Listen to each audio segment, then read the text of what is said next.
कशा आहात मग सगळे? स्वागत आहे तुमचं माझ्या चॅनलवरती. तर मित्रांनो, आज व्हिडिओ बनवायचा मुद्दा म्हणजे तुमच्या दाजीबद्दल व्हिडिओ बनवते, म्हणजे माझ्या नवऱ्याबद्दल. काही भावांना असं वाटतं की तुम्ही दाजीबद्दल जास्त व्हिडिओ बनवत नाहीत, त्यांचं नावसुद्धा व्हिडिओमध्ये जास्त घेत नाही, तर आज त्यांच्याबद्दलच व्हिडिओ बनवते. तुम्ही म्हणता ना त्यांचं नाव घेत नाही, तर आज त्यांच्याबद्दलच बनवते. तर गेल्या वेळेस त्यांच्याबद्दल असे काही व्हिडिओ टाकले होते मी, त्यांची तब्येत ठीक नाही, त्यांची नेहमी तब्येत ठीक नसते, असे काही भरपूर व्हिडिओ टाकले होते मी. आणि त्याच्यानंतर व्हिडिओ माझ्या भूतकाळातले व्हिडिओ बनवायला चालू केले नाही. आणि मग त्यांच्याबद्दल काही व्हिडिओ बनवलेच नाही कारण की त्यांची तब्येत ठीक आहे. आता पहिली तब्येत ठीक नसायची तर मी त्यांच्याबद्दल व्हिडिओ बनवायचे.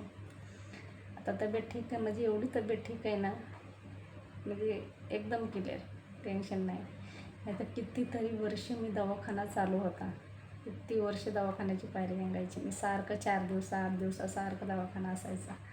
खरंच एक वर्ष ना घरात खायला नसावा, पण ते दवाखान्याचा विषय नसावा मागं कंटाळे होते अक्षरशः ते दवाखान्यात जायला ना, मला कंटाळा यायचा.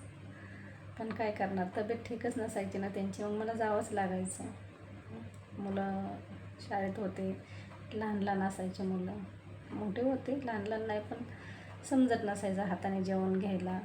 रात्रंदिवस दवाखान्यात थांबायचं लागायचं कधी कधी तिकडं. पण आता त्यांची तब्येत एकदम ठीक आहे, हे सांगायचीच विसरले तुम्हाला. बाकीचेच काय ना काय व्हिडिओ बनवत बसते. बरोबर आहे तुमचं की तुमच्या नवऱ्याबद्दल तुम्ही व्हिडिओ बनवत नाही आहे, ते तर व्हिडिओमध्ये येत तर नाहीच कधी, पण त्यांच्याबद्दल नाव घ्यायचं सोडून दिलं, तुम्ही व्हिडिओ बनवायचं सोडून दिलं. अशा काही कमेंट आले तर दादा तुमचं बरोबर आहे, बरोबर बोलले तुम्ही. काय होतं कधी कधी ना, काही टेन्शन असतात ना, कशाबद्दल बोलायचं आणि कशाबद्दल नाही हे डोक्यात राहत नाही. मला काय होतं या टेन्शनने ना, आता काय बोलून आणि नंतर काय बोलून हे ध्यानात पण राहत नाही, असं होतं मला कधी कधी. तर गावाला गेल्याच्या नंतर आम्ही गेल्या वर्षी असं सहज देवाच्या पाया पडायला गेलो. असं पण जात नाही मी जास्त, कधी महिन्याच्या 4 वर्षांनी 5 वर्षांनी असे जायचे. पण गेलो सहज, यायचं होतं, नुसतं पाया पडून लगेच यायचं होतं. पोरं थांबत नाही तर गावाला, त्यांना आवडत नाही तिकडं. तर गेल्याच्या नंतर घर खोललं, त्यांना जरा बरं वाटलं तिथं. तर असं घरात बसल्या बसल्या विचार केला त्यांनी की आपण इथं राहण्याचा विषय घ्यायचा का, म्हणजे घर व्यवस्थित करू, शेती करू आपण इथं, जमन का? तर म्हणलं माझं तर काम आहे, तुम्हाला जमन का? म्हणलं नाही, म्हणले आपण येऊन जाऊन करू. चला ठीक आहे म्हणलं. पण म्हणलं तुमची तब्येत ठीक नाही तर शेती कशी करणार, कसं बघणार, कसं ध्यान देणार इकडं? मुंबई गाव सारखं करीतच राहायचं का? नाही म्हणले, होऊन जाईन, कसं पण होईल, काय हरकत नाही म्हणते. चला म्हणलं, ह्यांना नाराज नको करायला, ह्यांची इच्छा आहे ना की शेती करायची म्हणून, तर ह्यांना नाराज नको करायला. ठीक आहे म्हणलं, तुमच्या मनाने, तुम्हाला आवड आहे ना, करा म्हणलं, जाऊ. मग नांगरून घेतली जमीन. गेल्याच्या नंतर त्याच घरात राहिलो होतं, काय लादी बसवली नव्हती, फरशी टाकलेलीच नव्हती, असंच होतं, सारवांचं घर होतं. तरी पण मी मुलांना घेऊन, तशा लाईट नव्हती, काय नव्हती, तरी पण तशा कंडिशनमध्ये मी राहिले तिथं. मग मी डोक्यात आलं माझ्या, म्हणलं तर ठीक आहे 4 दिवस राहून तर बघते आता. आणि ह्यांची फाईल संगच असायची माझ्या, कुठं पण जा, बाहेर कुठं पण चालले ना, ह्यांच्या दवाखान्याची फाईल माझ्याबरोबरच असायची, की कुठं गेल्याच्या नंतर काही त्रास होऊ नये, काही जास्त कमी होऊ नये. पण तेव्हा गावाला जाताना फाईल घेऊन संगच गेले होते मी. तर मग असा अंदाज लावला मी, बघू आता 4 दिवस राहून ह्यांना म्हणजे कसं वाटतं आहे ह्यांना. तर 1 दिवस गेला, 2 दिवस गेला. पहिल्या दिवशी थोडंसं वाटत होतं, नॉर्मली चक्कर यायचं असं वाटायचं. मग 2-3 दिवस त्यांना जराशी बरं वाटलं, म्हणजे चालाय फिरायला लागले ना इकडं तिकडं, थोडंसं तब्येत ना थोडीशी बरी वाटायला लागली. म्हणजे इथं मुंबईला होते तेव्हा सारखे झोपलेले असायचे, मला अर्धं काम सोडून यावं लागायचं त्यांची तब्येत खराब झाली तर. पण 4 दिवस झालं म्हणलं, ह्यांना थोडंसं बरं वाटतं आहे, गावचं वातावरण त्यांना थोडंसं सूट होतं आहे म्हणलं, असं वाटलं मला. मग म्हणलं अजून 4 दिवस राहूया, बघू काय होतं आहे ना. मग पहिल्याच टायमाला त्यांना ना एकदम फरक पडत गेला, तिथलं वातावरण, इकडं तिकडं जाणं, थोडंसं काम करणं, इकडलं तिकडलं, तर त्यांना बरं वाटलं हे माझ्या लक्षात आलं. म्हणलं ह्यांना गावाचं वातावरण शांत होतं. मग मीच त्यांना म्हटलं ठीक आहे तुमच्या मनाने करायची जमीन आपण. मग नांगरून घेतलं, घर व्यवस्थित केली, लादी बसवली. मग त्यांना ना करमायला लागलं तिथं. करमायला लागल्याच्या नंतर मला पण बरं वाटायला लागलं. आम्ही कधी 20-25 वर्ष झालं माझं लगीन झालेलं. आम्हाला असं कधी आठवतच नाही की त्यांना आम्ही कधी एकट्याला सोडलं आहे म्हणून, की एकटे कुठं गेलेत म्हणून. म्हणजे हे तब्येत ठीक नव्हती ना तेव्हापासून. जेव्हा त्यांची तब्येत खराब झाली ना तेव्हापासून त्यांना एकट्याला असं कुठं पाठवलंच नाही. कुठं जायचं जरी म्हणलं ना कोणी नाही कोणी सोबत असायचं. दोघं पण संगच जायचं, तू संगच यायचं. कुठं पण जायचं म्हणलं तर एकट्याला कधी पाठवत नव्हते मी, कारण की तब्येत ठीक नसायची. मग म्हटलं इथं राहणं म्हणजे एकट्याला तर ठेवू शकत नाही तुमच्या मनाने. म्हटलं येऊन जाऊन करूया म्हटलं. पण मला अंदाज आला होता की ह्यांची तब्येत इथं त्यांना हवा पाणी सूट होती म्हणलं. हाल झाले थोडेसे. पोरांना घेऊन गेले ते, लाईट नव्हती काय नव्हती.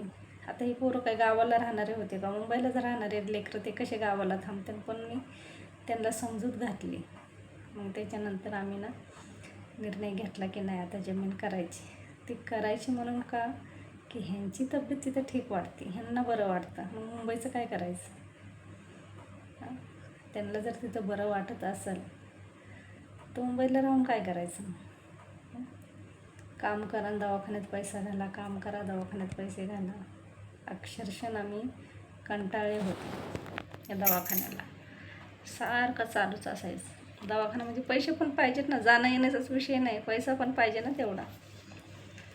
आणि ह्यांचा दवाखाना असा होता की 8-15 दिवसात जर सिटी स्कॅन करायचं म्हणलं ना तर किती पैसे लागायचे.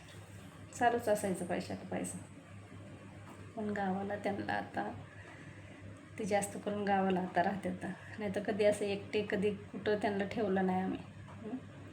आता ते गावाला राहतात ना, ना कसली चक्कर, ना BP, ना शुगर, सगळं व्यवस्थित आहे आता. औषध गोळी नाही काय नाही. धावपळ करीत राहतात, काम करीत राहतात. आणि एक खुशी वाटते त्यांना राहायला. तर मनापासून म्हणजे एक आनंद वाटतो त्यांना राहायला तिथं. कसं असतं प्रत्येकाचा आनंद वेगवेगळा असतो ना. मग असं वाटलं ह्यांना इथं खुशी वाटते, ह्यांना बरं वाटतं इथं. मग मी कशाला नकार देऊ. नाही नकाच, इथंच राहिले पाहिजेत तुम्ही असं नाही. त्यांची तब्येत ठीक होणं महत्त्वाचं होतं माझ्यासाठी. पण अगर त्यांची तब्येत गावालाच ठीक होत असेल, गावचंच वातावरण त्यांना सूट होतं असेल तर हरकत नाही ना. गावाला राहिले तरी इथं 4 दिवस आले, तिकडं 4 दिवस राहिले तरी हरकत नाही. तसे मी मधून 2 महिन्यातून सुट्ट्या काढतेच मी. आणि कामात एवढ्या सुट्ट्या तर कोण देणार नाही आहे, बरोबर ना. त्याच्यासाठी माझाच विचार चालला आहे, काम सोडून गावाला राहायला मलासुद्धा आवडेल.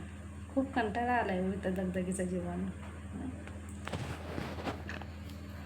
किती दगदगीचं जीवन आहे, किती ट्रॉफिक, किती थकायला होतं काम करून येऊन. त्याच्यासाठी ना आपली स्वतःची शेती आहे, स्वतःची जमीन आहे आपली, कशाला दुसरीकडे इकडे तिकडे पळायचं. आता विचार चालला आहे की बारका मुलगा येत नाही, मोठ्याचा आहे, मोठा जाऊ शकतो म्हणजे राहू शकतो तो, असं काय नाही, तो एकटा राहू शकतो. पण ही बारकं आहे ना लय आगाऊ आहे, ही एकटं राहणार नाही. आणि गावाला तर येणार नाही, अजिबात नाही गावाला येणार. म्हणतो मी एकटा करून खाईन इथं, पण गावाला नाही येणार. म्हणतो तुम्हाला जायचं आहे तुम्ही जाऊ शकता म्हणतो. ते बारकं येत नाही. तर कसं तरी त्याला गोड बोलून व्यवस्थित समजून सांगून गावाला घेऊन जाऊ शकते त्याला मी. आणि जाणार घेऊन त्याला मी गावाला. मीच कंटाळे इथं.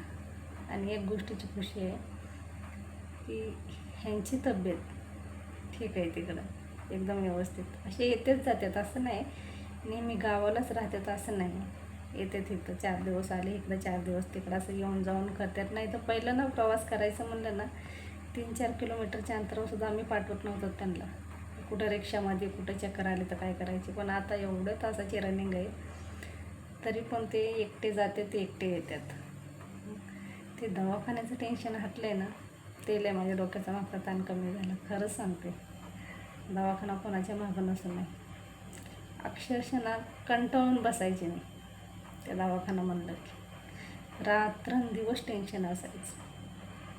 अगर गावाला बिना औषध गोळीचं बरं वाटत असेल तर ते टेन्शन किती हलकं झालं आहे.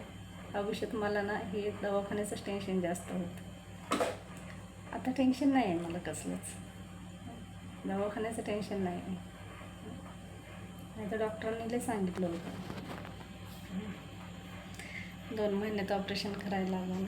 ऑपरेशन सक्सेस झालं तर झालं, नाही तर नाही पण सक्सेस होणार नाही. 2-3 महिन्यात ऑपरेशन केलं तर काहीतरी डोक्याला ताण होऊन बसन म्हणले, पण असं काय नाही, देवाच्या दयेने असं काय नाही. ऑपरेशन करायची पण बारी नाही आली तरी त्यांना विचारित राहते सारखं. काय नाही म्हणतात, औषध नाही खात, गोळी नाही खात, काम करीत राहतो दिवसभर, काही ना काय चालूच असतं. माझी तब्येत एकदम ठीक आहे, ठीक आहे तर बरं वाटायला लागलं जरा, त्या गोष्टी मी खुश आहे. हे सगळे दादा मला म्हणायचे ना, तुम्ही दाजीबद्दल व्हिडिओ बनवतच नाहीत, त्यांचं नावच घेत नाहीत तुम्ही, भरपूर व्हिडिओ बनवले. खरंच हो, त्यांच्याबद्दल व्हिडिओज बनवले नाहीत. नाही असं काही नाही, तुमच्या दाजीची तब्येत आता एकदम ठीक आहे, कसलं टेन्शन नाही मला, सगळं व्यवस्थित आहे.